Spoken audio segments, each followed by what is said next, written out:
Abans era una paret gris, però ara ja no ho és. Aquesta setmana els nens hospitalitzats a l'Hospital Vall d'Hebron hi estan pintant paraules i no només per decorar-lo.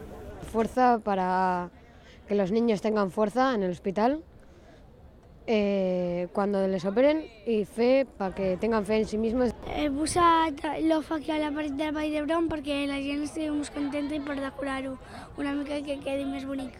Un col·lectiu d'artistes s'ha encarregat de dinamitzar l'activitat. S'havien d'inspirar en aquest quadre de Ramon Casas. Quan els nens hagin acabat, ells completaran el mural amb la paraula superació. És el que han decidit amb els infants després d'uns treballs previs. Hicimos unos talleres donde ellos nos empezaban a dar pistas sobre los conceptos que íbamos a buscar para plasmar en este mural. Y ahora estamos haciendo un mural participativo. L'objectiu de l'activitat és humanitzar l'hospital i donar una atenció als pacients més enllà de l'àmbit hospitalari.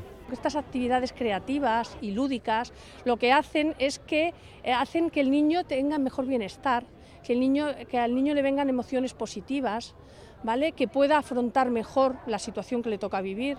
La iniciativa és de l'asseguradora DKB i també té l'assessorament del Museu Nacional d'Art de Catalunya.